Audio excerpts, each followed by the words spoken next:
Temperature और humidity के कारण ऐसे कौन से प्रॉब्लम्स क्रिएट हो सकते हैं कि जिससे प्रोडक्ट को डैमेज हो सकता है? कोचिंग इंडस्ट्री को मैं दो पार्ट में डिवाइड करता हूँ.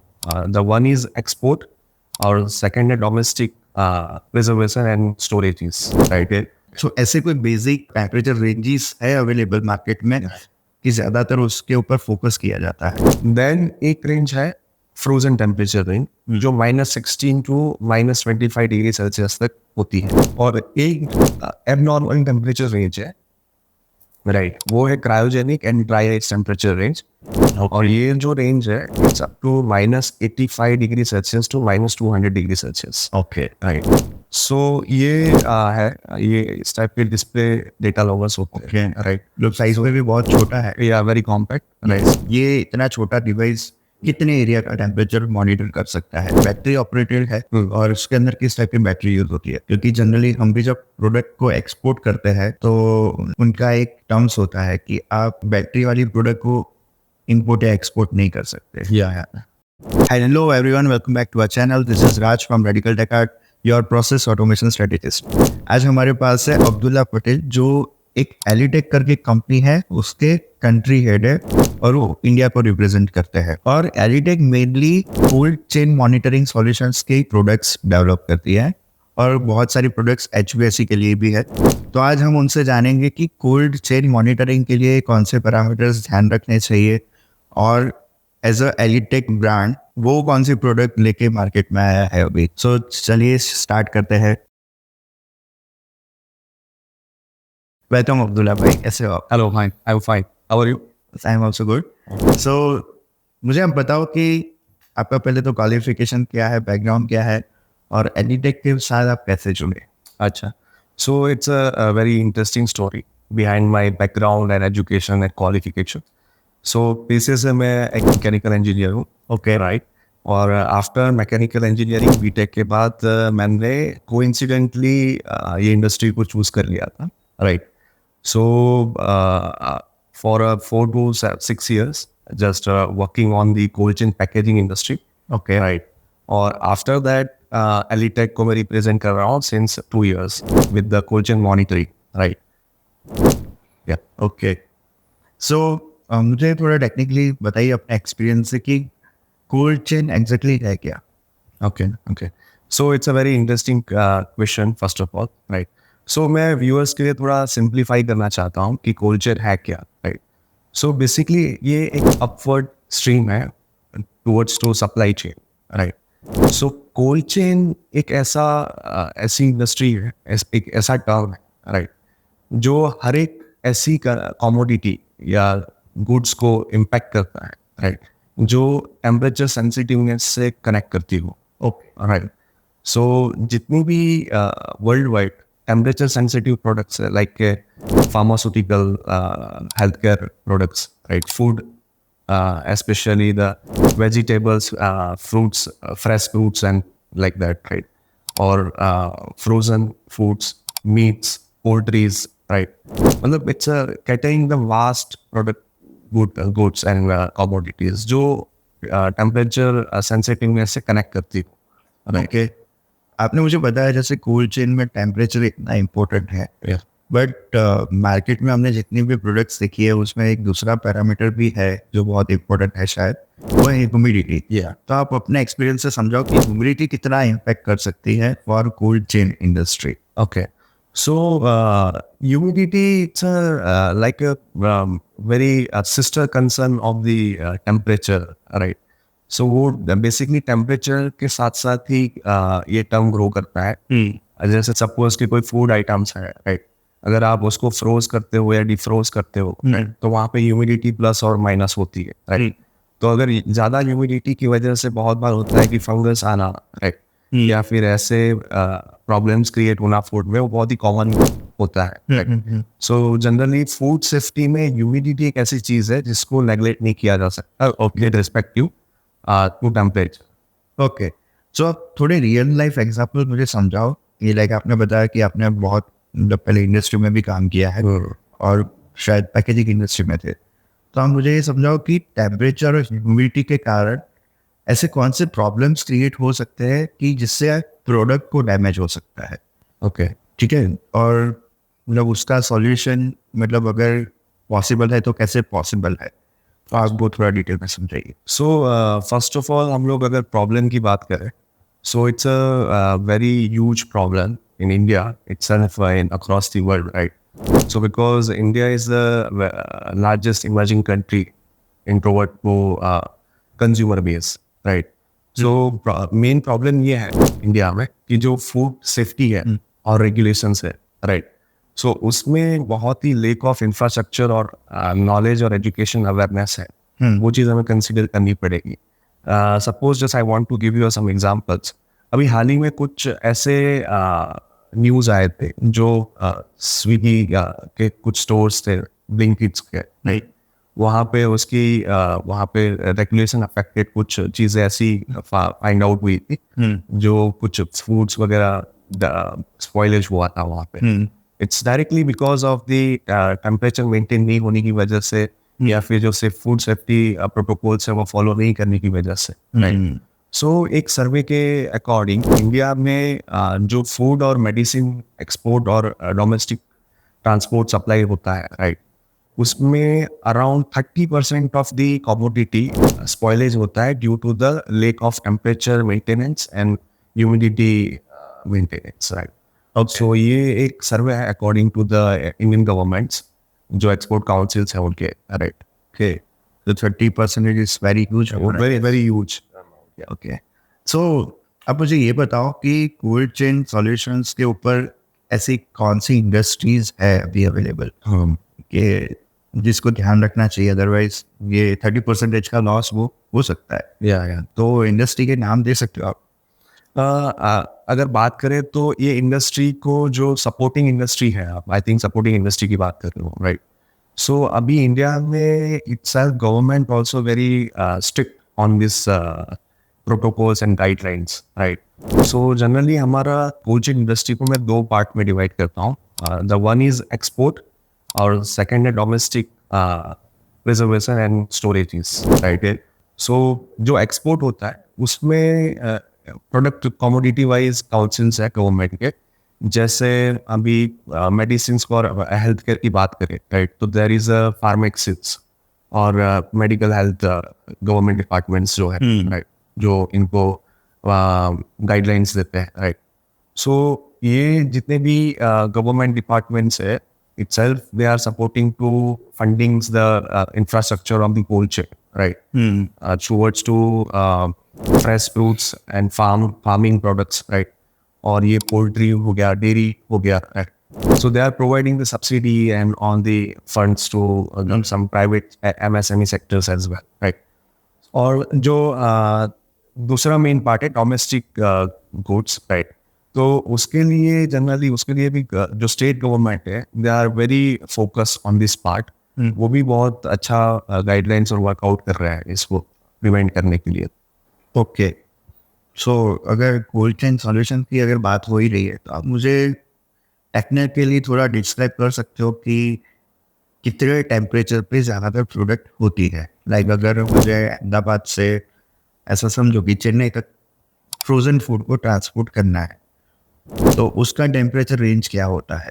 सो ऐसे कोई बेसिक मतलब टेम्परेचर रेंजेस है अवेलेबल मार्केट में कि ज़्यादातर उसके ऊपर फोकस किया जाता है? वो थोड़ा डिटेल में समझे। सो इसमें तो बहुत ही डिबेटेबल पॉइंट है ये, और बहुत सारी रेंजेस होती है, लेकिन मैं इसको सिंप्लीफाई करता हूँ, right? So there is only as per my opinion there is a 3 temperature range, right? एक जो मेजर है, जो कॉमन जनरल एम्बिएंट टेम्परेचर जो बोला जाता है, that is cold 2 degree to 30 degree Celsius, right? ये रेंज में मोस्टली 85% जो कमोडिटीज होती है वो आ जाती है, including vaccines, then injectables, pharmaceuticals, other medicines, right? फिर vegetables, fruits and all the major farming categories, poultry categories, right? तो इसको चिल्ड टेम्परेचर रेंज बोलते हैं, राइट? देन एक रेंज है फ्रोजन टेम्परेचर रेंज, जो -16 टू -25 डिग्री सेल्सियस तक होती है, राइट? तो ये टेम्परेचर रेंज में ऐसी कमोडिटी कंसिडर की जाती है जिसको एज अ फ्रोजन स्टेट में स्टोर करने की रिक्वायरमेंट होती है. ओके, सपोज बेकरी आइटम्स कुछ हो गई, राइट, देन मीट्स हो गया, राइट, देन कुछ और डेयरी प्रोडक्ट्स कुछ हो गई, राइट. तो ये सभी चीज़ों को फ्रोजन कंडीशन में, जैसे जो जंक फूड्स कुछ होते हैं, राइट, तो फ्राइज हो गया, ये सब फ्रोजन टेम्परेचर रेंज को बिलोंग करते हैं. Okay. और एक एबनॉर्मल टेम्परेचर रेंज है, राइट, वो है cryogenic and dry ice temperature range. ये मोस्टली यूज होती है फार्मा और क्रायोजेनिक प्रोडक्ट्स को एक्सपोर्ट और सप्लाई करने के लिए, राइट. और ये जो रेंज है it's up to -85 degree Celsius to -200 degree Celsius. Okay. Right. तो ये बहुत ही सेंसिटिव प्रोडक्ट रेंज है. सो मेरे हिसाब से अगर हम सिंप्लीफाई करें तो there is a 3 major popular temperature range जिसमें ऑलमोस्ट सभी कमोडिटी कंसीडर हो जाती है. Okay, that's great. मतलब आपने बहुत डिटेल में समझाया, क्योंकि अभी तक तो हमारे नॉलेज में ऐसा ही था कि लाइक फ्रोजन फूड को अगर डिस्पैच करना होता होगा तो अराउंड 0 डिग्री से नीचे करते होंगे. Yeah. और आपने स्पेसिफिक नंबर से जैसे अवेयर किया, दैट्स वेरी ग्रेट. दूसरा मुझे ये जानना है कि एक एग्जांपल के साथ समझते हैं कि लाइक हम आइसक्रीम को एक्सपोर्ट कर रहे हैं, या ठीक है, या कोई भी ऐसी क्रिटिकल प्रोडक्ट है जिसको maintain temperature around -20 to 0 degree का है. तो आप ऐसा समझो कि अगर उसको डिस्पैच करने के बाद 6 से 7 घंटे अगर उसको वो टेम्परेचर नहीं मिला तो वो अपना नॉर्मल एम्बिएंट टेम्परेचर ग्रैब कर लेगा, लाइक बाहर का जितना भी टेम्परेचर है वो अडोप्ट कर लेगा. ट्रू. और फिर से अगर सिस्टम फिर से वर्क करने लगे, या तो फिर मतलब वो जो सॉल्यूशन है उसके अंदर जो प्रोडक्ट पड़ा है वो फिर से अपने रियल टेम्परेचर में जा रहा है, लाइक रियल टेम्परेचर उसका -25 डिग्री है जिसमें हमें मेंटेन करना था. तो ये जो 6 से 7 घंटे का गैप आया तो उसके अंदर प्रोडक्ट क्या बिगड़ सकती है? मतलब ऐसा कोई क्रिटिकल टेम्परेचर सेंसिटिव प्रोडक्ट है तो या डेफिनेटली बिगड़ सकती है. स्पॉइलेज जैसे ही होता है, right. Okay, so it's up to commodity. जैसे वैक्सीन्स की बात करें आप, राइट, सो वो तो अब 6-7 घंटे की बात कर रहे हो आप, वो there is a concern with the almost 1 hours 30 minutes, right. So इसके लिए भी WHO के कुछ नॉर्म्स है, राइट. सो मैं मेजरली बात करूँ, it's up to product safety, right.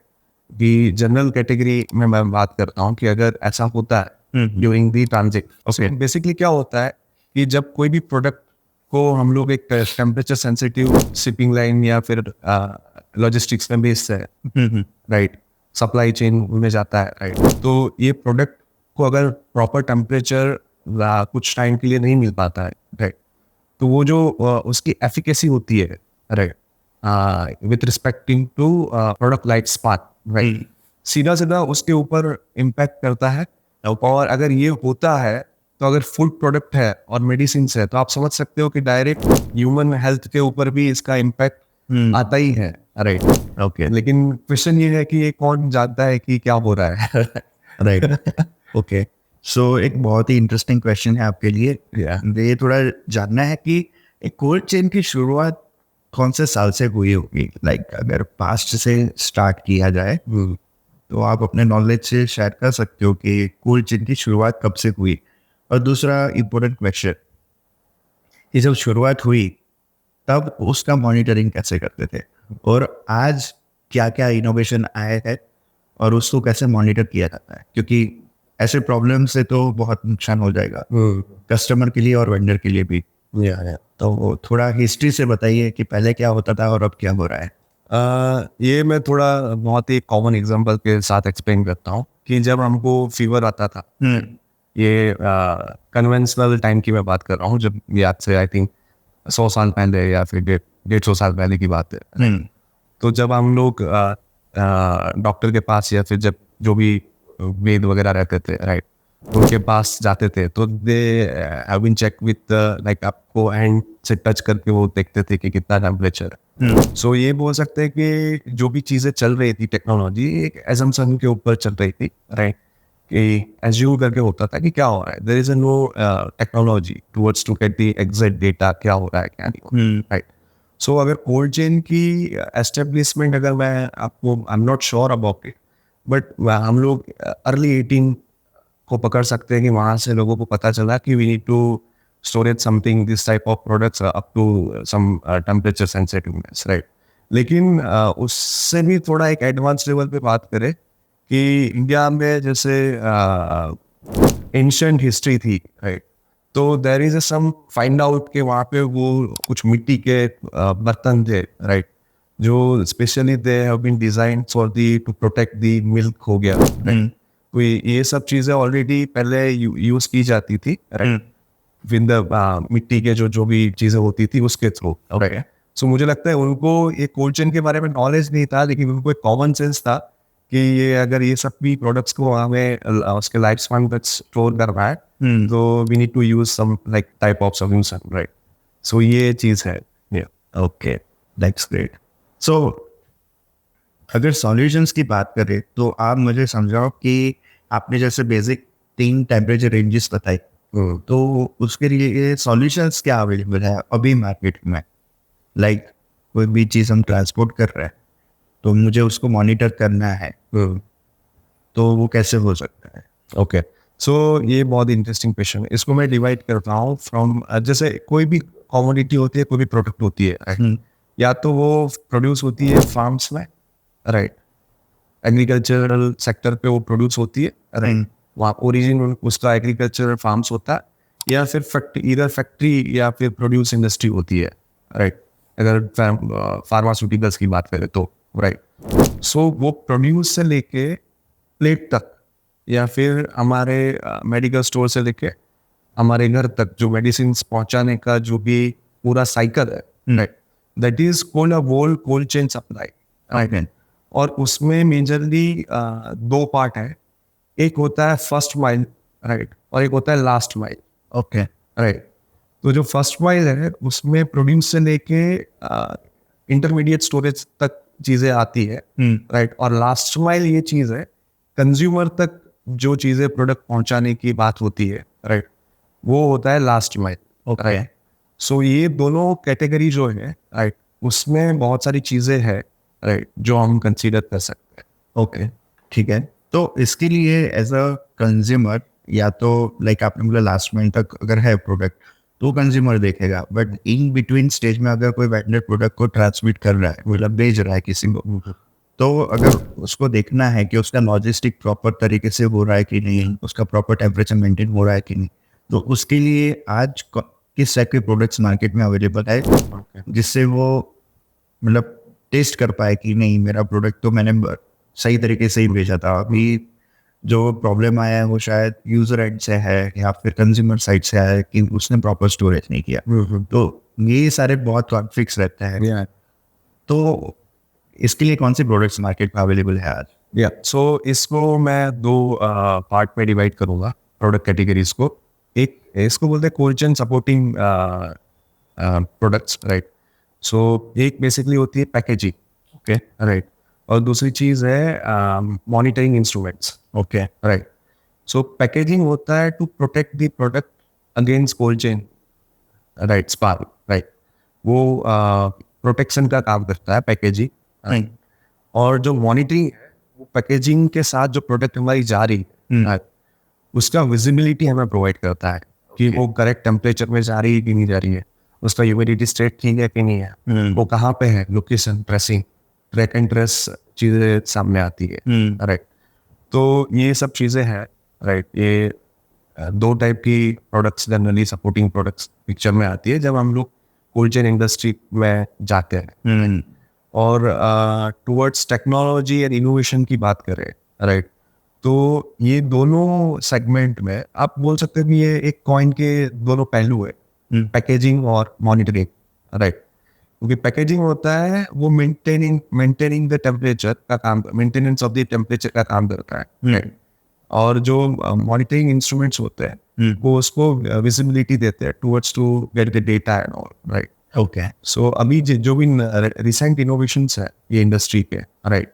So packaging industry में 2 टाइप के पैकेज होते हैं। एक होता है एक्टिव पैकेज, राइट, जिसको हम लोग रेफर व्हीकल्स हो गया, राइट, फिर कंटेनर्स हो गए, राइट, जो मतलब एक्सटर्नल इलेक्ट्रिसिटी से पावर लेके कोई सेट ऑफ रेफ्रिजरेशन साइकिल या फिर एयर कंडीशनिंग सिस्टम का यूज करके पावर दे रहा है, राइट? तो ये सभी चीज़ों को हम लोग एक्टिव रेफ्रिजरेशन सिस्टम या पैकेजिंग में उसको कंसिडर करते हैं, राइट। और एक होता है पैसिव पैकेजिंग, राइट। वो होता है कि आप कुछ कूलेंट्स हैं, राइट, रेफ्रिजरेंट्स हैं, राइट, उसका यूज करके एक इंसुलेटर और बॉडी क्रिएट करो, राइट। और वही पहले होता है कि वो कूलेंट्स को आपको एक्सटर्नली रेफ्रिजरेंट एनर्जी देना पड़ता है, उसको पैक करना पड़ता है रेफ्रिजरेटर्स वगैरह में, फिर उसको पैकिंग किया जाता है, एंड देन इंसुलेशन पैकेजिंग होता है। और जो भी ये सेट ऑफ चीजें होती है उसको बोलते हैं पैसिव पैकेजिंग, जिसमें इनडायरेक्टली इलेक्ट्रिसिटी दिया जाता है to backing the power of the coolants, right. लेकिन इलेक्ट्रिसिटी पिक्चर में नहीं होता है, राइट। तो ये दोनों चीजें आई थिंक बहुत ही हाईली टेक्नोलॉजिकल चीजें हैं जो हमारे एग्जिस्टिंग इंफ्रास्ट्रक्चर को बहुत ही सपोर्ट करती है पैकेजिंग में। Okay, right. और अगर मॉनिटरिंग की बात करें तो मॉनिटरिंग में अभी बहुत सारे सेगमेंट है, राइट। अभी तो लेटेस्ट रियल टाइम मॉनिटरिंग आ गया है, तो वहां से आप रियल टाइम डेटा उठा सकते हो, रियल टाइम विजिबिलिटी आ सकता है। ओके। सो मुझे एक कोविड का टाइम याद आ गया। मुझे ये जानना है कि हमारा जो वैक्सीन बना था, तो पहले तो इंडिया के लिए बहुत बड़ा चैलेंज था, क्योंकि इंडिया की वेदर कंडीशंस ऐसी है कि वहाँ पे temperature monitoring it's very important. क्योंकि अगर गुजरात का टेम्परेचर है तो दिल्ली का कुछ अलग है, वहीं पे जम्मू कश्मीर का कुछ अलग होगा। तो वहाँ पे शायद 1 साल के अंदर हमने हमारी पूरी जनता को ये वैक्सीन दी है। तो आप मुझे अपने एक्सपीरियंस से बता सकते हो कि वो वैक्सीन के लिए कितना टेम्परेचर मेंटेन करना ज़रूरी था, और वहाँ पे मॉनिटरिंग के लिए कितना ज़रूरी हो जाता है इस टाइप की प्रोडक्ट को यूज़ करना, वो थोड़ा एग्जांपल के साथ समझाइए। सो फर्स्ट ऑफ ऑल ये जो वैक्सीन होती है, राइट, सो मोस्टली वैक्सीन जो होती है वो 2 to 8 डिग्री सेल्सियस में प्रिजर्व होती है, राइट। और ये 2 to 8 डिग्री सेल्सियस जो है वो it's a very critical temperature range, जो मेंटेन करना थोड़ा डिफिकल्ट हो जाता है for the cold chain industry, right. So vaccine का जो डिस्ट्रीब्यूशन की बात कर रहे हो, राइट। सो अभी जो मैंने आपको पैसिव पैकेजिंग बोला, राइट। सो अभी कोविशील्ड जो वैक्सीन थी हमारी यहाँ की मेजर, जिसने बहुत ही it's play very crucial role on the कोविड-19 वैक्सीन, राइट, कोविशील्ड में जो सीरम इंस्टीट्यूट ने बनाई थी, right. So across the India I think majorly 95% लोगों ने कोविशील्ड ली थी, राइट। और even though Serum is the largest exporter of the vaccine as well for the Covishield towards to Africa and some European countries, right?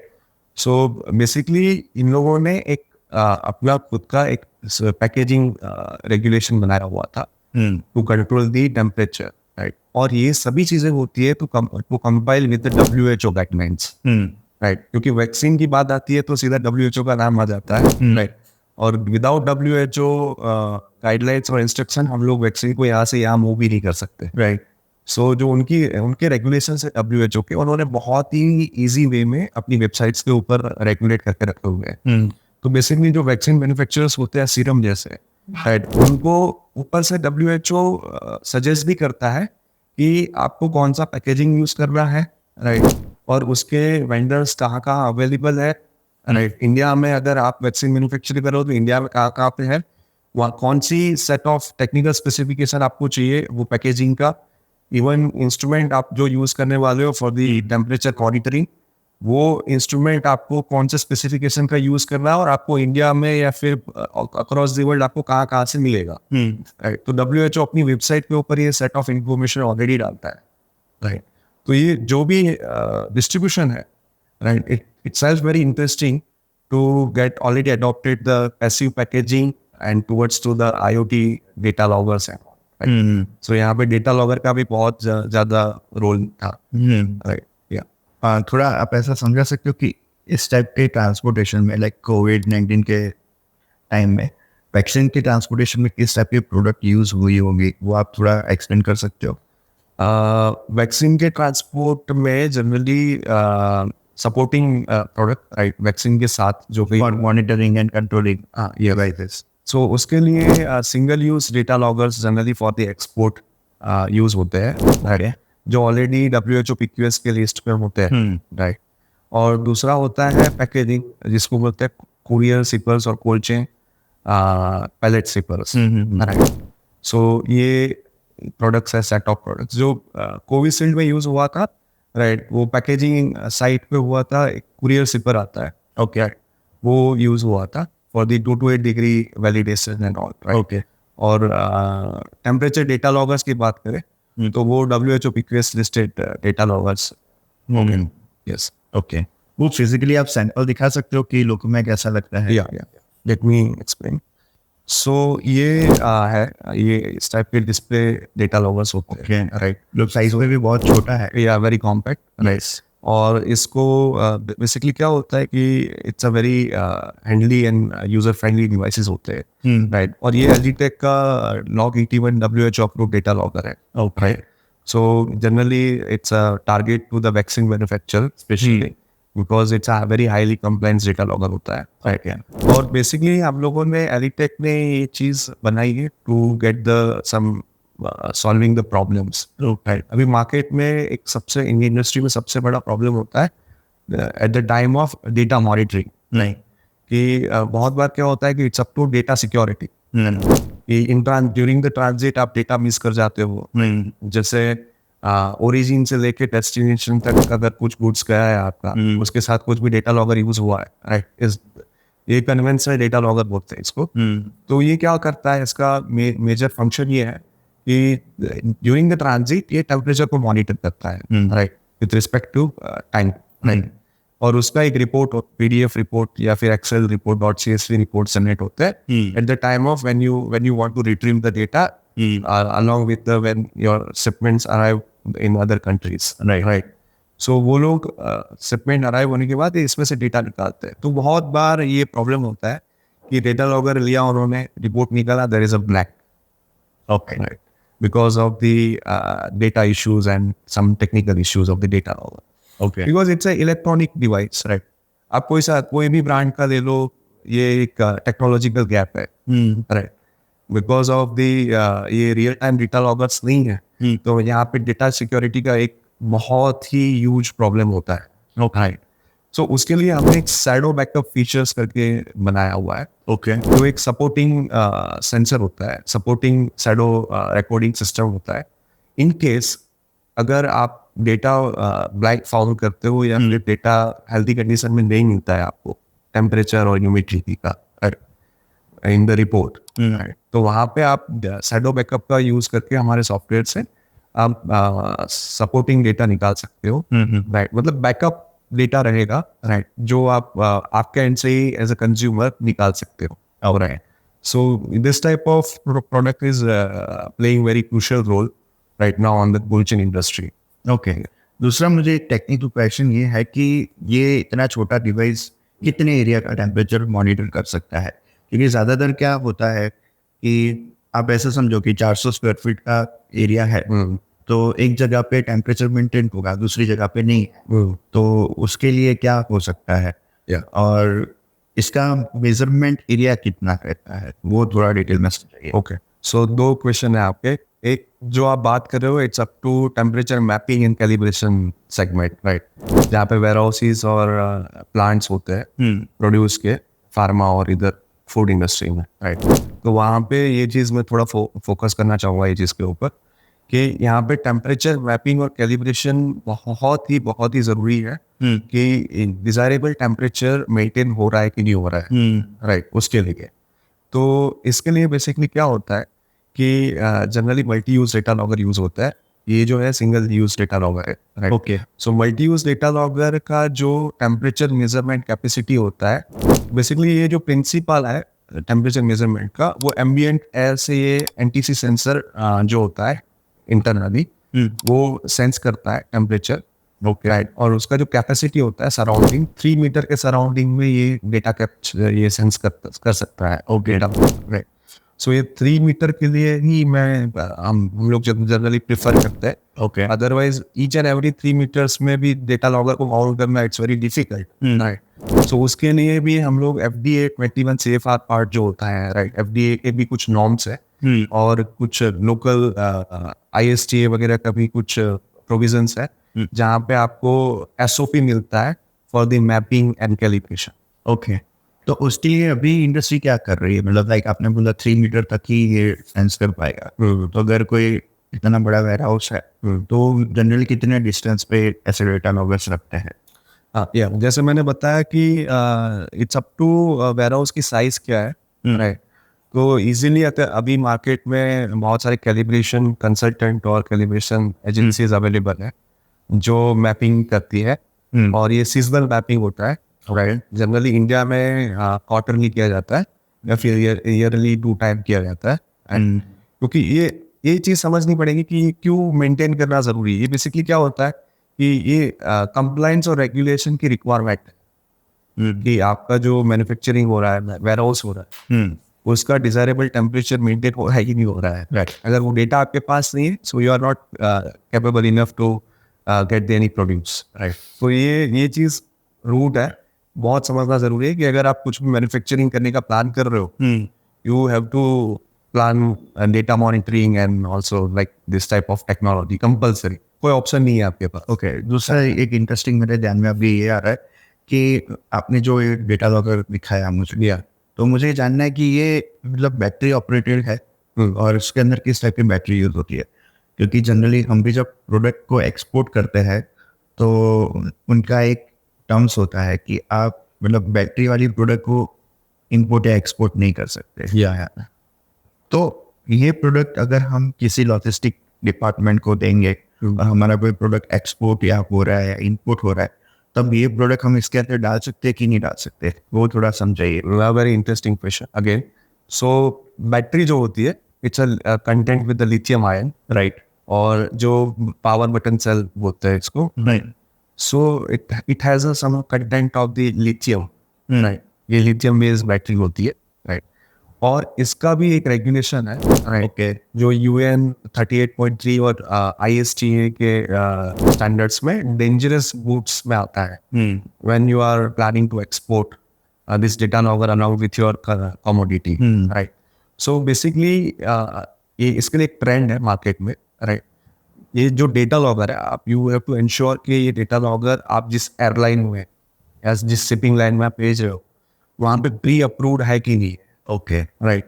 सो वो एक बहुत ही बढ़िया चीज़ है कि आप चेक करो कि आप सपोज कीजिए कि आप ब्रिटिश एयरवेज में आपकी गुड्स से यूरोप भेज रहे हो फॉर एग्जांपल, तो अगर आप एलिटेक का या फिर कोई भी ब्रांड का डेटा लॉगर यूज करने जा रहे हो, right, so you have to ensure कि उनकी एयरलाइन वेबसाइट के ऊपर, ब्रिटिश एयरवेज की वेबसाइट के ऊपर एक लिस्ट होता है प्री अप्रूव्ड डेटा लॉगर का। वहाँ पे जाके आप देखो कि ये डेटा लॉगर एयरलाइन अप्रूव्ड है कि नहीं है, क्योंकि अगर एयरलाइन अप्रूव्ड है, प्री अप्रूव्ड, तो आपको कोई भी टेंशन लेने की जरूरत नहीं है, आपको कोई भी प्रॉब्लम नहीं होगा ड्यूरिंग द ये transit. Okay, yes, right. And दूसरा क्वेश्चन ये है कि अगर मुझे ये प्रोडक्ट अराउंड 2000 यूनिट में बाय करना है और ये प्रोडक्ट आप ऐसा समझो कि कहीं से एक्सपोर्ट होके या इंपोर्ट होके मेरे पास आ रहा है, तो इन द 2000 यूनिट ये जो लिथियम आयन बैटरी आपने बताया वो तो बहुत बड़े नंबर में हो जाएगा। तो क्या ये हम इंपोर्ट कर सकते हैं ऐसे? क्योंकि मैंने जब हमारी इंडस्ट्री के लिए ऐसी प्रोडक्ट्स को इंपोर्ट किया तो जनरली क्या करते हैं, उसके अंदर से बैटरी या सेल निकाल देते हैं और उसके बाद हम जनरली इंपोर्ट करते हैं। तो इसमें क्या प्रोविजन है और थोड़ा टेक्निकली समझा सकते हो? हाँ, सो इसमें I am not sure more about it, right, but मुझे जितना आइडिया है कि जनरली ये डिवाइसेस में इनबिल्ट बैटरी आता है, right. So we have to declare के ये इंस्ट्रूमेंट्स जो है, राइट, ये inbuilt along with the inbuilt battery है, राइट। बट प्रपोजली वो चेक करते हैं कि लिथियम का कंटेंट कितना है, राइट। जैसे 0.063 ग्राम का अलाउेबल है, तो उस हिसाब से वो बंच ऑफ डेटा लॉगर्स का भी कैलकुलेशन करते हैं, राइट। उसकी भी एक सेट ऑफ लिमिट है कि आप कुछ डॉक्यूमेंट्स या फिर कुछ MSDS प्रूवन डॉक्यूमेंट्स देके आप एयरलाइन आपको अलाउ करता है with the bunch export and import, right. तो ऑलरेडी वो एक ऑप्शन है, राइट, जो आप इंपोर्ट और एक्सपोर्ट कर सकते हो, लेकिन वो एक कैटेगरी हो जाती है कि ये जो लिथियम बैटरी है, it's along only with the inbuilt along with the instrument, right. Okay, right, okay. So अभी और इसको थोड़ा टेक्निकली समझते हैं कि आपने जैसे एक single use temperature data logger और multi use temperature data logger की बात की, बट मुझे थोड़ा डिटेल में ये जानना है कि अगर ह्यूमिडिटी की बात की जाए, अगर ह्यूमिडिटी को भी मॉनिटर करना है और ऐसा समझो कि मेरा गुड्स अगर मैं कहीं पे भेज रहा हूँ तो मुझे ऐसा देखना है कि वो कौन से रास्ते से जा रहे हैं। या लाइक उससे मुझे कमिट किया है कि 8 बजे तक पहुँच जाएगा अपने पोर्ट पे, तो पहुँच रहा है कि नहीं पहुँच रहा है। अगर पोर्ट पे आने के बाद कुछ कंप्लायंस के कारण मेरा मटेरियल वहाँ पे रुका हुआ है तो कौन से डेस्टिनेशन पे रुका हुआ है। तो इतना डिटेल में अगर मुझे जानकारी चाहिए, लाइक एक फीचर ऐसा भी मुझे चाहिए कि ऐसा समझो कि मेरा मटेरियल पोर्ट पे है तो कोई ऐसी जगह पे तो नहीं है ना खुला में पड़ा हुआ है जहाँ पे चीज़ें बिगड़ जाती है। तो मेरा कंटेनर में ही पड़ा हुआ है मटेरियल, किसी ने उसको उठा के दूसरी जगह पे तो नहीं रख दिया। तो ऐसी चीज़ों में ऐसे कौन से एडवांस फीचर्स प्रोडक्ट्स में अवेलेबल हो सकते हैं आज की तारीख में अगर देखा जाए, तो ऐसे कौन से प्रोडक्ट्स आपके पास अवेलेबल है अभी? वेल, सो सबसे पहले ये जो क्वेश्चन आ सकता है फ्रॉम उनसे ही आ सकता है जिनकी जो कमोडिटी और प्रोडक्ट्स है इट्स अ हाई वैल्यू। या राइट, जो हाई वैल्यू प्रोडक्ट्स होती है, राइट, डेफिनेटली जो एक्सपोर्टर होता है, राइट, या फिर प्रोड्यूसर होता है, they have a like a huge afraid from the कैसे ये परफॉर्म होगा, राइट, सेफली पहुंचेगा कि नहीं पहुंचेगा। So there is a set of questions, बहुत सारे होते हैं, डाउट्स होते हैं, राइट। सो इसके लिए एक रिसेंट न्यू टेक्नोलॉजी है, राइट, जिसको रियल टाइम डेटा लॉगर्स बोलते हैं for the monitoring. Okay, right, जिसमें आप टेम्परेचर, ह्यूमिडिटी और लोकेशंस, ये तीन चीज को प्रिसाइजली ये टाइप के डेटा लॉगर से आप प्रॉपर विजिबिलिटी ले सकते हो with the live locations and all facilities, right. So इसको बोलते हैं real time temperature and humidity data loggers, right. So basically ये एक टाइप की प्रोडक्ट होती है, एक टाइप का real time data loggers, trackers जिसको आप बोल सकते हो, राइट। सो ये आपको हेल्प करता है to get the real time visibility, कहाँ पे आपका मटेरियल है अभी, राइट। जैसे वो मैं बहुत ही इंटरेस्टिंग एग्जांपल से समझाता हूँ कि बनाना का कोल्ड चेन मॉनिटरिंग और कोल्ड चेन मेंटेनिंग क्यों जरूरी होता है। Because India is itself largest banana exporter, right, after Philippines, right. So banana का जो टेम्परेचर, डिजायरेबल टेम्परेचर होता है ड्यूरिंग द कोल्ड चेन, वो 2 डिग्री से लेकर 10-11 डिग्री तक होता है, जिसमें हम लोगों को मेंटेन करना पड़ता है टेम्परेचर, राइट। सो जैसे अभी उसको हम लोग एक्सपोर्ट कर रहे हैं, राइट, बनाना को टुवर्ड्स टू गल्फ कंट्री ज़्यादातर होता है, राइट। तो बेसिकली क्या होता है कि हम लोग शिपिंग लाइन में बेचते हैं बनाना को जनरली, बिकॉज इट्स लाइक ये हाई वैल्यू प्रोडक्ट नहीं है, मतलब कंटेनर की वैल्यू इतनी ज़्यादा नहीं बनती है, मैं अगर सिंपल वर्ड्स में बोलूँ तो, राइट। तो वहाँ पे अगर रियल टाइम ट्रैकर्स का यूज़ किया जाए तो ये सिर्फ आपको टेम्परेचर, ह्यूमिडिटी और लोकेशन का आइडिया नहीं देता है, राइट। क्योंकि वहाँ पे बात आती है आपकी ये एक कंटेनर की जो वैल्यू होती है वो करीबन very from 50 lakhs to crores में होती है, बहुत बार। तो अगर आईसीडी में या फिर कस्टम्स में अगर किसी ने अगर कंटेनर ओपन किया है, राइट, और वो कंटेनर ओपन होने की वजह से आपकी प्रोडक्ट की सेफ्टी के ऊपर क्या इम्पैक्ट आ रहा है, राइट।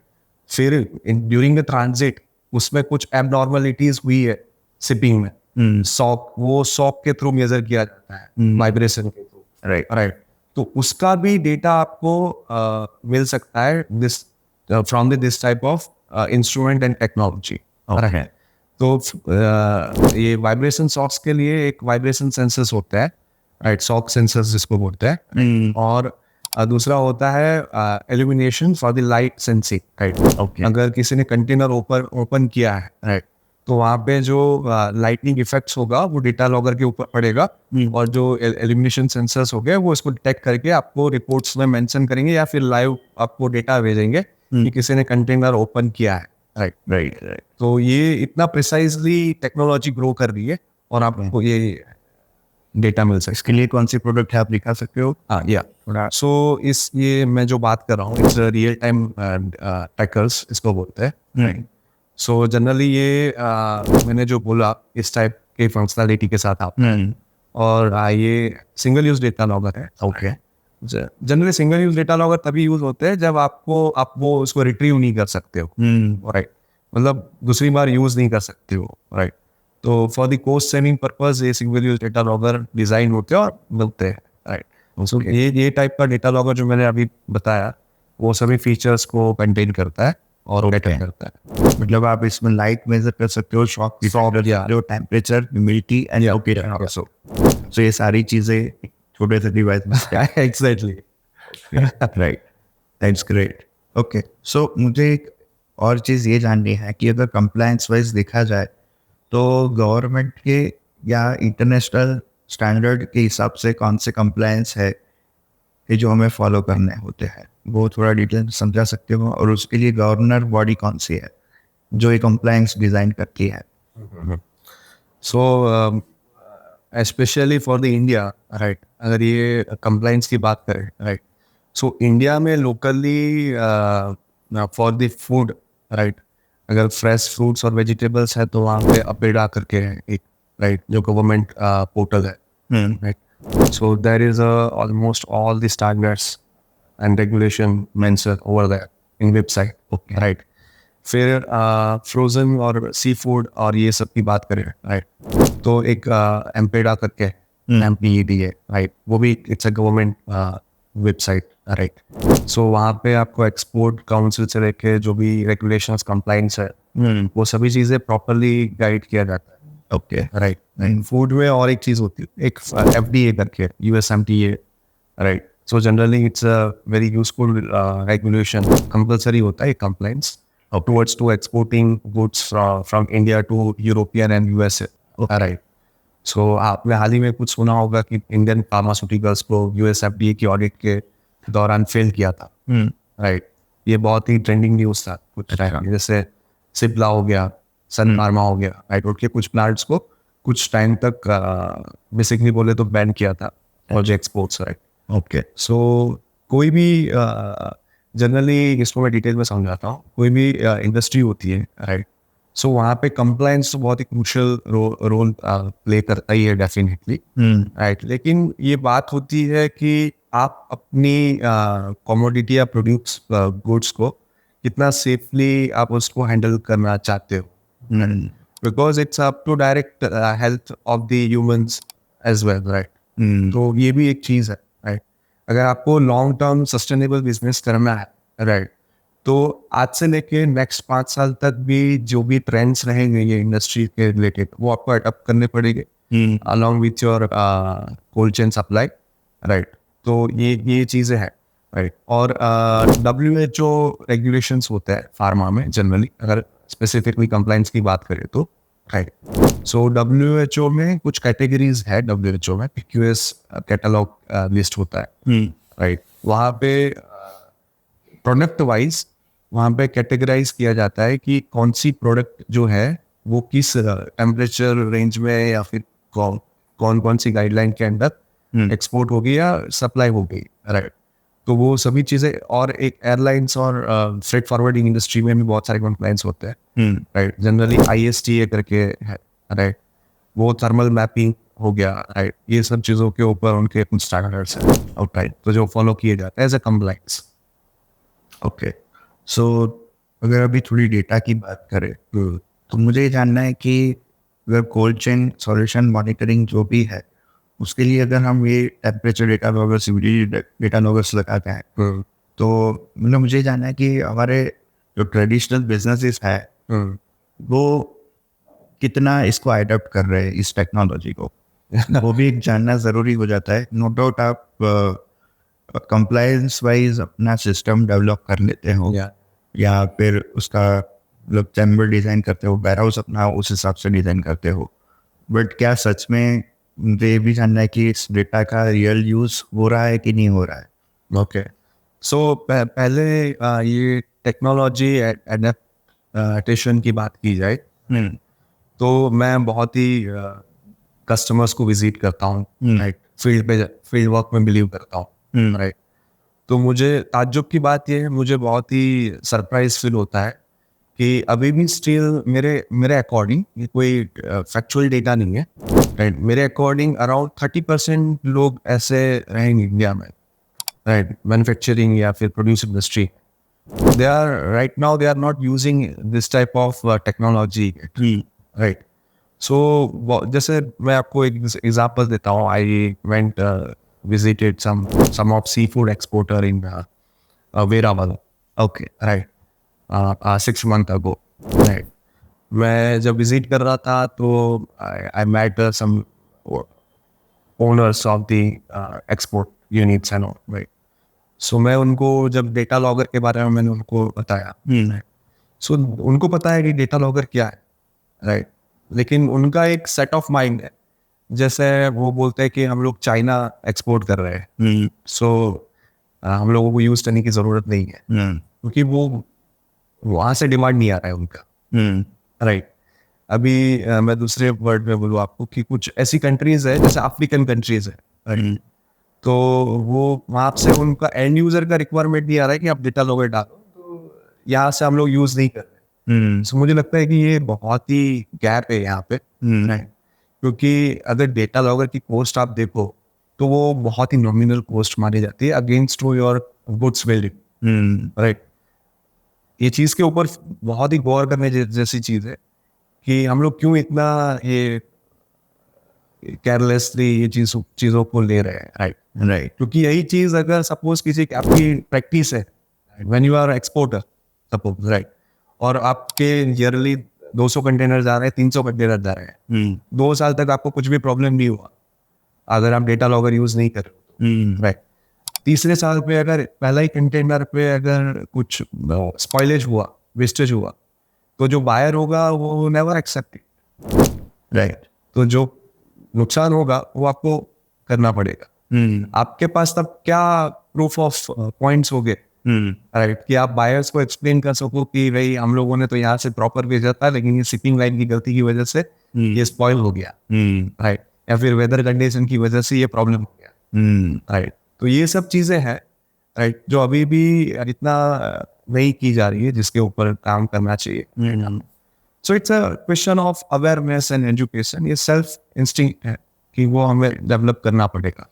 दूसरा मुझे टेक्निकली ये भी जानना है कि लाइक आपने बोला कि कोई कंटेनर स्पॉइल होता है, या अगर भेजने वाले की गलती नहीं है, अगर ऐसा समझो कि लॉजिस्टिक में कुछ प्रॉब्लम हुआ, तो ज़्यादातर ऐसी चीज़ों में रिस्पॉन्सिबिलिटी कौन लेता है स्पॉइलेज की?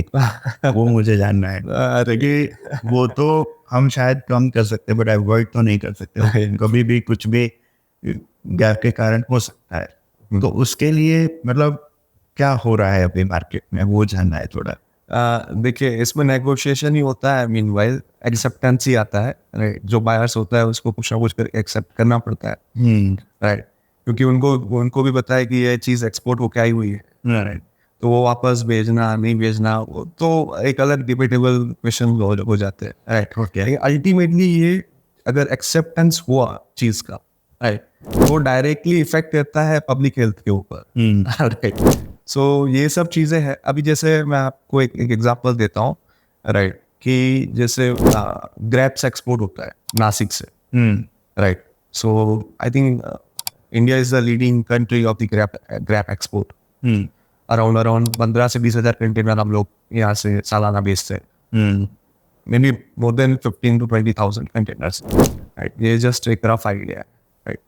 सो जब ग्रेप्स जाती है यहाँ से, राइट, इंडिया से towards to the other countries, right, तो उसमें भी एक टेम्परेचर मेंटेन का ये होता है प्रॉब्लम. राइट. सो अगर ग्रेप्स ऐसी चीज़ है कि उसमें इफेक्ट तुरंत ही दिखती है. राइट. और वहाँ पे एक्सेप्टेंस नहीं हो सकता है. राइट. राइट. तो वहाँ पे प्रॉब्लम आता है. और जब रिस्पॉन्सिबिलिटी की बात आती है तो ये थोड़ा कॉन्फ्लिक्ट्स है. राइट. कि जब अगर डेटा लॉगर या फिर इस टाइप की टेक्नोलॉजी यूज़ की गई है, राइट, तो वो ब्लेम आता है डेटा लॉगर के ऊपर कि ये डेटा लॉगर ने टेम्परेचर जो मेजर किया है वो गलत किया हुआ है. राइट. बल्कि ये उल्टा होना चाहिए कि डेटा लॉगर के रीडिंग से हमें शिपिंग को ये पनिश करना चाहिए. बाकी ये एग्जिस्टिंग में ये उल्टा होता है. Right. तो ये सब चीजें हैं जो है इंडस्ट्री में चल रही है. ओके. सो क्या लॉजिस्टिक में मतलब ऐसा इंश्योरेंस अभी मिल रहा है कि अगर कोई भी आपका गुड्स है, अगर ट्रांसपोर्ट कर रहे हो और वो बिगड़ जाता है और वहाँ पे प्रूव होता है कि लॉजिस्टिक सर्विसेज के कारण हुआ है, तो क्या इसके इंश्योरेंस भी अवेलेबल है कि नहीं है? या डेफिनेटली. सो अभी हाल ही में बहुत सारी टेक कंपनीज हैं जो ये एक्सपोर्ट कंटेनर्स हो गया या फिर ट्रांसपोर्ट हो गया, उसके इंश्योरेंस को अवेलेबल करवाती है, राइट। लेकिन उसमें उन लोगों की एक कंडीशन यही रहती है कि जब इंश्योरेंस आप क्लेम करने आओ, राइट, तो वहाँ पे डेटा लॉगर्स या मॉनिटरिंग के रिपोर्ट्स आपको सबमिट उनको करने पड़ेंगे, राइट राइट। तो वो फर्दर एनालिसिस करेंगे कि यार शिपिंग का फॉल्ट है या फिर मॉनिटरिंग में कुछ गैप आया हुआ है या फिर वेदर सिचुएशन से कुछ इम्पैक्ट हुआ है। तो वो सिमुलेशन करके देन फिर वो क्लेम प्रोसेस करता है, राइट राइट। लेकिन उसके लिए भी आपको अगेंस्ट डेटा लॉगर के रिपोर्ट्स वगैरह लगेंगे। राइट। अगर इंश्योरेंस तक की बात आती है और आपने इंश्योरेंस लिया है तो आपके लिए कंपलसरी हो जाता है ऐसे प्रोडक्ट्स को यूज 100% या राइट। ओके, दूसरा मुझे ये जानना है कि जैसे अभी हम देख रहे हैं फ्रोजन इंडस्ट्री बहुत बढ़ रहा है अभी, और अगर देखा जाए तो नेक्स्ट 5 या 10 साल में तो मुझे ऐसा लग रहा है कि हमारे घर में भी जो फूड आएगा वो 90% फ्रोजन फूड ही होगा। ओके। तो आपको क्या लगता है कि अगर फ्रोजन इंडस्ट्री इतना ग्रो कर रही है तो आप ये IoT डिवाइसेस में क्या फ्यूचर देख रहे हो, मतलब कितना ये नए चेंजेस आएंगे और क्या क्या नए इनोवेशंस आने बाकी है अभी? सो ये IoT की आपने जो बात की है, तो लेट मी एक्सप्लेन IoT हमारी इंडस्ट्री में कैसे अभी डेवलप हो रहा है, right. So right now we are morely focus on data accuracy, okay. Precisely वो ये मॉनिटरिंग डेटा जो है वो आपको कितनी स्पीडीली आपके पास आ रहा है, राइट, और वो आपके पास प्रिजर्व है, राइट। तो जनरली IoT जो है, इंटरनेट ऑफ थिंग्स, ये टेक्नोलॉजी हमें हेल्प कर रहा है ये जो गैप है डेटा का वो फुलफिल करने के लिए, राइट। तो IoT की वजह से आज जो कन्वेंशनल डेटा लॉगिंग होता था पहले, अभी भी हो रहा है, राइट, लेकिन जो होता था और अभी भी हो रहा है उसको एक स्टेप आगे ले जाने के लिए IoT और AI, राइट, हमें डेटा कंज्यूमिंग में बहुत ही हेल्प करेंगे और कर रहे हैं। जो हम लोग as a outcome live data हो गया, लाइव विजिबिलिटी हो गई, राइट, लाइव ट्रेसेबिलिटी हो गई, राइट, ये सब चीजें IoT की वजह से ही आज फिजिबल हो पा रही है, राइट। और IoT का यूज करके आज हाल में मार्केट में बहुत सारे ऐसे डिवाइसेस अवेलेबल हो गए, राइट, जिससे आप रियल टाइम डेटा मॉनिटरिंग कर सकते हो। दूसरा मुझे ये जानना है कि अगर किसी को कोल्ड चेन मॉनिटरिंग जो अपना कर रहे हैं अभी उसको अपग्रेड करना है तो आप अपने साइड से अपने एक्सपीरियंस से क्या एडवाइस करोगे अभी? अच्छा, अपग्रेड के लिए तो अल्टीमेटली इन्वेस्ट करना पड़ेगा आपको, राइट, क्योंकि और हाँ यस, एक चीज़ है कि जो जिस तरीके से टेक्नोलॉजी ग्रो हो रही है, राइट, सो ऑल्सो द ये टाइप की जो IoT एक्सपर्ट्स कंपनी है, इंस्ट्रूमेंट्स जो मैन्युफैक्चर करते हैं, they are focusing on the cost perspective as well, right, क्योंकि India is a cost and price concern country, because consumer base बहुत बड़ा है, वॉल्यूम बहुत बड़ा है। जहाँ पे वॉल्यूम बहुत बड़ा होता है वहाँ पे अल्टीमेटली प्राइस कंसर्न आता है, राइट। सो जो इन्वेस्टमेंट होता है अपग्रेड करने के लिए ये इंफ्रास्ट्रक्चर को, राइट, नो डाउट यहाँ पे आपको इनिशियली थोड़ा ज़्यादा स्पेंड करना पड़े, राइट, लेकिन ये चीज़ आपको लॉन्ग टर्म बहुत ही बेनिफिट्स करने वाली है, right? क्योंकि आप अभी प्रेजेंटली अगर चीज़ों को देखें तो शायद हो सकता है कि इतना आपको हेल्प ना करे, राइट, लेकिन ये फ्यूचर के जो नुकसान होने वाले हैं आपको बिजनेस में, राइट, उसमें ये आपको डेफिनेटली हेल्प करेगा अगर ये सब चीज़ें आपने अडॉप्ट की हुई है और आप ये चीज़ों को अभी से लेके चल रहे हो, राइट। सो मेरे एक्सपीरियंस के अकॉर्डिंग मैं एक स्टेटमेंट देना चाहता हूँ कि अर्ली एडेप्शन जो होना चाहिए वो बहुत ज़रूरी है कि ये इंडस्ट्री और जो इंडियन मैन्युफैक्चरर्स है वो अभी से ही ये चीज़ को अडेप्ट करे, जितना जल्दी हो सकता है उतना बहुत ज़रूरी है ये चीज़। ओके, दूसरा मुझे जानना है कि कोल्ड चेन लॉजिस्टिक्स और मॉनिटरिंग में कॉमन मिथ्स क्या है अभी जो आप देख रहे हो कि लोगों के माइंड में है अभी? एक तो सबसे बड़ा मिथ ये है कि जो ये टाइप के इंस्ट्रूमेंट्स होते हैं, राइट, वो बहुत ही महंगे होते हैं, राइट, वो not affording, right. So generally ऐसा नहीं होता है, राइट, ये बहुत ही यूज़र फ्रेंडली डिवाइसेस होते हैं फर्स्ट ऑफ ऑल, और आप उसको इजीली इतनी बड़ी कॉस्ट नहीं होती है। एक चीज ये हो गई, राइट। दूसरा मिथ ये होता है कि ये करने का मतलब क्या है, ये सब चीजें, राइट, क्या एक्चुअल बेनिफिट्स क्या है, राइट। क्योंकि जनरली मॉनिटरिंग होता है वो तो कुछ कंट्रोल तो करने वाला नहीं होता है, राइट। बेसिकली ये तो मॉनिटर करता है। तो जो कंट्रोल करने वाली चीजें हैं वो अल्टीमेटली जो पैकेजिंग है या फिर शिपिंग, ये कंटेनर्स वगैरह जो भी है वो है, राइट। लेकिन ऐसा नहीं है, राइट। तो मॉनिटरिंग होता है वो भी एक बहुत ही अच्छा रोल प्ले करता है towards to getting the data. वो डेटा आपको आगे जाके डेफिनेटली, जैसे हमने इंश्योरेंस वगैरह की बात की, तो वहाँ पे काम में आने वाला है, राइट। एंड इवन मुझे लग रहा है कि आपको रियल टाइम डेटा मिल रहा है तो आप अर्ली स्टेज पर डिटेक्ट करके आप सामने वाली पार्टी को भी इन्फॉर्म कर सकते हो कि ये हमारा मटेरियल है, वो सेफ जगह पे नहीं है, आप जल्दी तुरंत उसको मूव करो या फिर वहाँ पे जो भी मैनेज करना है वो मैनेज करो ताकि प्रोडक्ट ना बिगड़ जाए। या उसके लिए भी डेटा काम आ सकता है। Okay, so thank you so much Abdullah भाई, आपने जितना डिटेल कोल्ड स्टोरेज और कोल्ड चेन मॉनिटरिंग के लिए जितना भी नॉलेज शेयर किया वो हमारे व्यूअर्स को बहुत काम आएगा। और ऐसे बहुत सारे व्यूअर्स हैं जो इस इंडस्ट्री से बिलोंग कर रहे हैं, तो उनको नए प्रोडक्ट के बारे में पता चलेगा कि एलिटेक कौन सी प्रोडक्ट्स में अभी डील कर रहा है, क्या क्या चैलेंजेस तो सॉल्व कर रहा है। So thank you so much for giving your valuable insights here. Thanks a lot, it's my pleasure. या थैंक यू।